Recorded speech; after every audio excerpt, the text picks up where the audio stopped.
Hi, I'm Dr. Michael Barankin, and I'm an assistant teaching professor in the Chemical and Biological Engineering department here at Mines. During my academic career, I lived in the Netherlands in 2002 to 2004 for a master's program, and then in 2009 to 2016 for a postdoc and my first teaching appointment, during which time I actually taught a majority of my classes in Dutch. In fact, at the same time, my wife was hired at the University of Bremen to teach courses in English, so funnily enough, we were each teaching in each other's native language. When I first visited the Netherlands in 2001, going to see my then girlfriend, now wife, I spoke very little Dutch.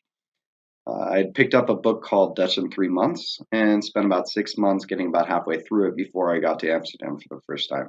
Now, visiting a foreign country for the first time, especially at 20 years old and without your parents, can be a nerve wracking experience. Everything was new to me, from the smells of food being sold on the street to the sound of emergency vehicles made.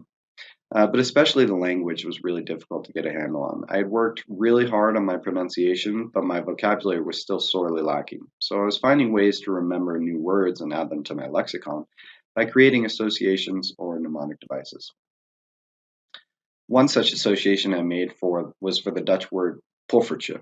This is a delightful food item which reminds some people of an Abelskiver. It's a tiny and fluffy little pancake they like to cover in powdered sugar. The way the word is pronounced, it sounded a little like puffy to me, which made it a logical association to a light pancake since puffy is very similar to fluffy. While these associations helped me understand when hearing someone else say the Dutch word again, they were not very good at helping me remember the word myself. So it was that as I was telling a story to my girlfriend and her roommate, I came to the point where I needed the word poffertje, and I couldn't come up with it. So my mind desperately searched for some association with pancakes, and for some strange reason came up with the word flapjacks. So I told this story about eating flupperches, and my girlfriend's roommate just started cracking up at my mistake. You see, the closest translation of flupperche is a flapper, a young woman from the 1920s, so you can imagine.